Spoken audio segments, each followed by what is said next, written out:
It's nice again to have you link up with us on Talk Point again on Lagos Television. My name is Omololu Rosso. Today on Talk Points, we'll be looking at preparations for the Edo governorship polls that will be coming up on Saturday, the 21st of September. Recall that some 4 years back, off-cycle election was held in Edo State and also in 7 other states, namely Anambra, Ondo, Kogi, Bayelsa, Ekiti, Osun, and of course Edo State. There are 8 off-cycle elections that have been going on in Nigeria, and one of them will be coming up on Saturday in Edo State. I have a guest in the studio that will be doing justice to that. We'll be analyzing, looking at preparations and how everything is going. Nelson Kuchumi, nice to have you on Top Point. Thank you very much for having me. Good afternoon, Nigeria. Yes, let's look at the off-cycle elections that will be coming up in Edo State on Saturday. Edo State has 18 local governments. 18 political parties will be taking part in the elections, of course, but some are also saying that maybe it's a 2 or 3 horse race. Let's look at that.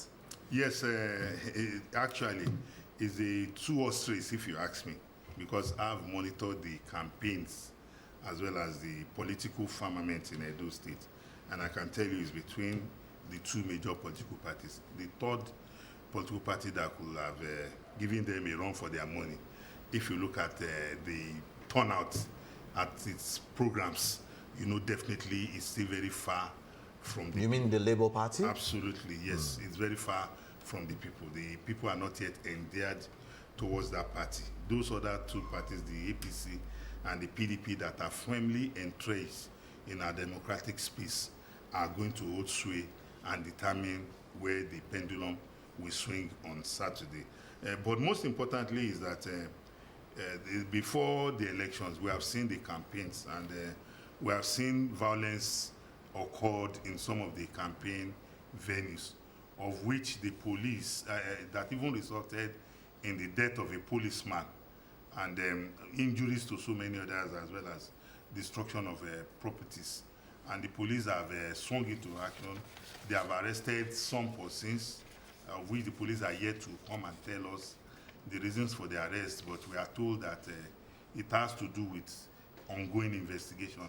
And we have seen the ruling party in the state continue to cry foul that the police has been arresting their members.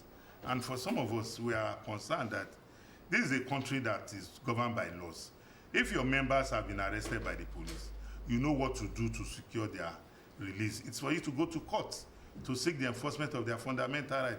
But for you to want to allege the police of arresting under the laws of the Federal Republic of Nigeria, the police have the powers to arrest, and the police have the powers to prosecute. No other agency or state has the powers to prosecute on all crimes except for treason that can be prosecuted by the Department of State Services. Any other crime can be prosecuted by the police, and only 4 persons cannot be arrested by the police. That is the president, the vice president, the governor, and the deputy governor, because they have what we call constitutional immunity from, being arrested or being prosecuted for crime while being in office. Okay, let me, since you have mentioned something on security, let me just ask you this. There was supposed to be a signing of pact, or a peace accord, let me put it that way, by all the political parties. And we found out that the incumbent governor, Governor Baseki, said he wasn't going to sign. What could have led to that? The governor of Edo State, the incumbent governor, who is on his way out because he's spending his 8th year on the seat, said members of his party are being arrested by the police, and unless they are released, that he is not going to sign.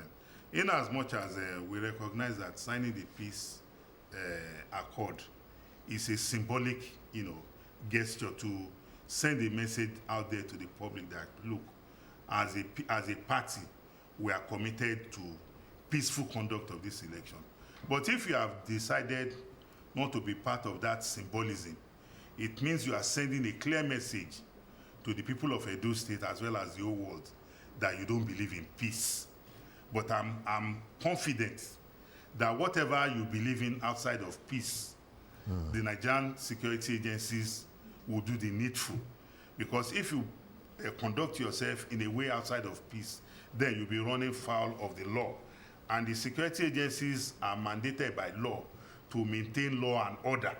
And I'm very sure the Nigerian police, in conjunction with other sister security agencies, will be maintaining the peace before, during, and after the elections. Yes, let me just mention that PDP's Asue Gudalo will be running for the People's Democratic Party on Saturday. Senator Monday Okpebolo will be running for the All Progressives Congress, and Olumide Akpata, legal practitioner, will also be running on the platform of the Labour Party with 15 other candidates that will be vying. Now, one thing is so clear. The three of them and others are supposed to have gone for a debate. Yes. Yes, but we found out that that none of the APC or the PDP, except for the Labour Party and three others that actually attended that, and Broadcasting Organization of Nigeria is worried, and also the Nigerian Union of Journalists, Edo State, is worried that it is very, very appalling that they have not attended. Now, people will vote for them. What capacity? In what capacity? Because what are they to offer when they have not told Nigerians what they are supposed to give? Well, you know that going for a debate is part of the interaction between candidates and the electorate as well as the general public. But you know it's not the only avenue. These are candidates and their political party who have traversed the 18 local governments, because as a governorship candidate, you hold campaigns in the local government to intimate yourself with the people, and you talk to them, even if it warrants you, when you get to your own village, speaking to them in your local dialect is not a crime. So, if they have not gone for the debates, I'm not in a position to answer that because I don't represent them here. No, we're just analyzing, looking at, are they not supposed to be doing that? Well, it's a freedom. Because it's a freedom you of want choice. my vote, and if you want my vote, let's assume I stay in Edo State. You want my vote, and as you want my vote, I want to listen to you. I want to know what you have to offer me, because if 3 or 4 of them or all of them are there, Nigerians and Edolites will be there to say, look, okay, the prospect of this person leading the state is there. But now we cannot find anything. Well, I disagree with you in the sense that the debate is not the only medium to reach out to the people. Like I said earlier on, the candidates must have had maybe TV or radio interviews, might have had community dialogue. Some associations would have held programs in which they will come and interface with people in their locality. So the debate is not the one and only means for them to interact with the people on what they have to offer if they are elected. I believe there are several other channels of which the debate is one. So if they have decided, maybe due to their busy schedule, maybe for reasons best known to them, not to participate in the debate, it is for the people of Edo State who will be going to the polls on Saturday to continue to ask questions from this candidate, to go and peruse, because you recognize that the campaign trail under the Electoral Act kickstarts about 180 days before the election. Yeah. So between that 180 days, even in some areas, representatives of the party will be campaigning on behalf of the candidate themselves. And they also have canvassers. So it is for the people to interrogate through every other means to know about the candidate, to know about his plans. So waiting for them to come for a debate as the only medium to interface with them on what they have to offer, I don't agree that it should be so. So I think every medium of reaching out to the people should be explored, even including that debate. I'm not condemning the debate, but I'm saying here that why they didn't go for the debate, as much as we are disappointed, I want to tell you for free that that debate is not the only means of reaching out to the people, that they must have used, and they are still using other mediums, because they still have till tomorrow, which is the deadline for end of Campaigns. campaigns officially by the parties. Yes, ours is to actually present the views of the people, and that's why I had to just mention that because it's also key to whatever we're doing. Now, let's look at the preparations of INEC. INEC has said that the 2.6 million voters that are eligible in Edo State for that election. And out of that figure, about 2.2 million people have collected their permanent voter cards, leaving about 379,000 yet uncollected. Possibly, some may be collected before tomorrow, but I don't see that coming in because the window might have closed. Now, looking at that, the 300 and something can't each sway votes because if they have not collected and there is a tie, won't that sway votes? Even one PVC can sway the votes, can sway where the pendulum will swing. The 379 there, but yes, we don't know, maybe those are some of the people that have japa.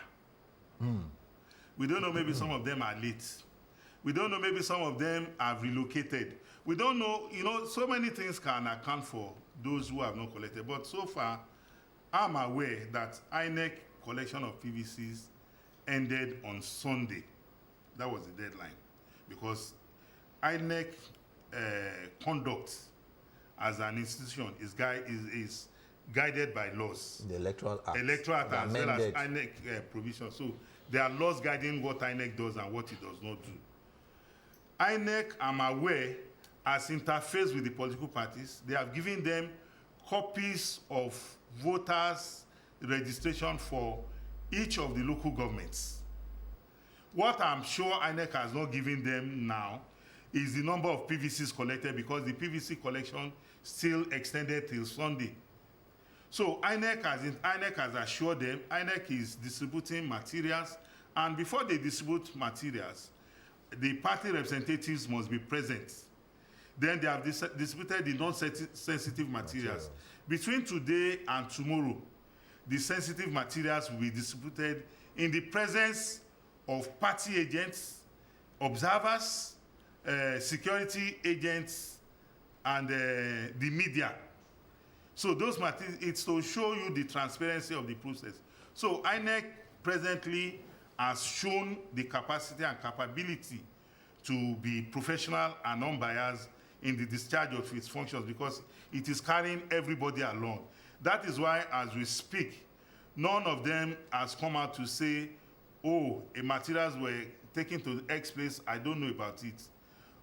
But being the political season, and as in our tradition, when election is knocking on the door, it is not out of place to see electoral players, I'm not talking about the political parties, come up with spurious allegations that cannot hold water. I can tell you what happened in 2020 because I was there. Where on the day of election, Governor, but after voting at his, as the sitting governor then, after voting at the polling station, Governor Baseki was interviewed and he said this election has been compromised, that INEC has rigged this election in favor of my opponent. The police have connived with INEC. There was no allegations under the sun that he did not allege against INEC and the police, just like he's doing now. But lo and behold, less than 48 hours. When he was declared winner? When he was declared the winner, he said this is the best election in human history. And a lot of us were like, what? From the same mouth? He said INEC is the best institution to conduct election anywhere in the world. And we are like, doesn't that border on integrity? That is exactly what I'm saying. So when our politicians come up with allegations as beings, as higher beings, it is for us to look at it. What is the merit? Is there fact in what he's saying or not? The other day they said the wreck of Edo State was a cousin of somebody. Anogbum Onoha. As if the wreck should have been given birth to in the moon and just drop without belonging to a family. So it's a crime. If I'm working in INEC and you are a politician and you are my blood brother, so it now becomes a criminal offense. Meanwhile, as an INEC officer, you are sworn on oaths to the law. If you do anything wrong in the discharge of your duty, there's nothing like he was my brother. you face the music according to law. So people should not allow anybody to gaslight them into thinking what is not. When anybody alleges anybody, it is for us to say, look, where are the facts? I've been opportune to be at a place where somebody alleged that his person was killed. And the question the person was asked, where is the death certificate? He said, we don't have. Where is the autopsy report? I don't have. Where did you bury the person? I don't know. So when somebody makes an allegation and they cannot substantiate it, we should recognize that it's just playing emotional, it's just going emotional with our intelligence, and we should just leave him to enjoy himself while we face serious business. So as we speak, we are optimistic that INEC will do a good job on Saturday. We'll be there to monitor the process and we'll report, because we are going there as INEC accredited observers. So whatever we observe, Nigerian people should be rest assured that we'll pass it out through the normal channel. Yes, there are 1,836 observers, of which you belong to one, as one of them. Now, there are also 114 media organizations that have been registered. And there are about 721 journalists that will be taking covering the election. Yes. Now, looking at security, what are the expectations? Because we also have about 35,000 policemen that will be deployed with additional 8,000 of other security personnel. That makes it close to 45,000 or thereabout that will be going for just one election in Edo State.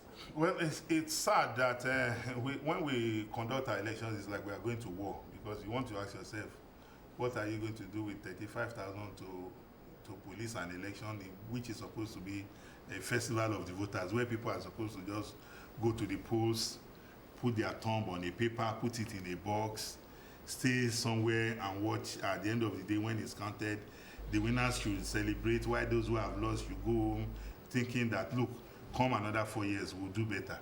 But that is a lot. Election has become war.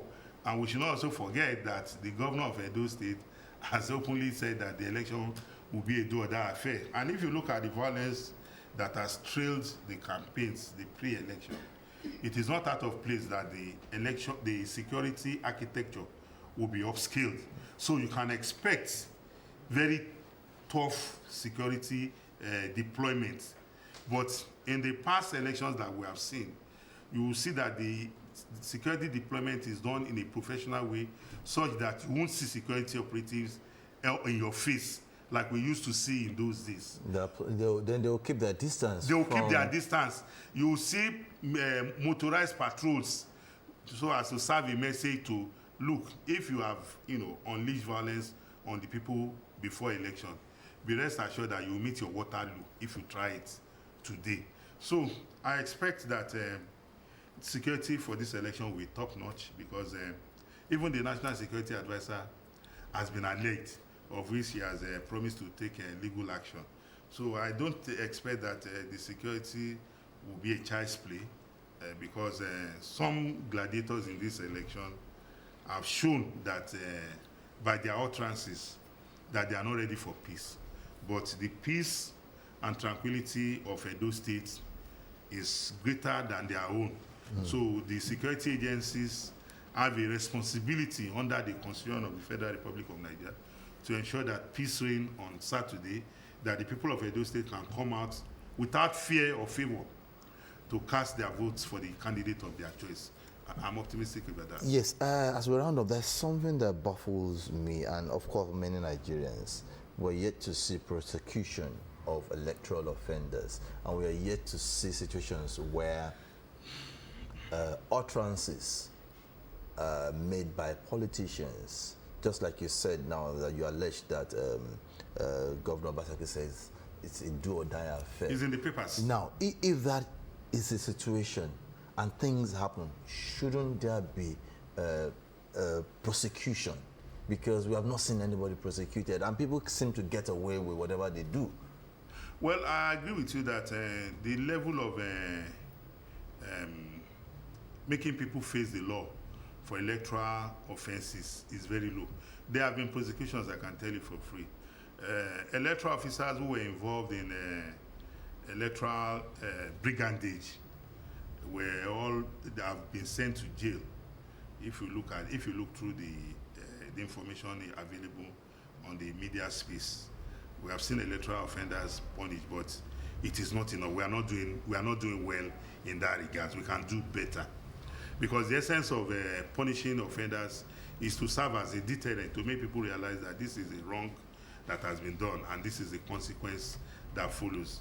We have done very badly with regards to punishing people who incite, punishing people who physically unleash violence. And like we issued in our statement, for this election, we want it placed on record that if there's any breakdown of law and order, Governor Godwin Obaseki should be held responsible, because his utterances is very, very unexecutive. He's the father, he's the #1 citizen of that state.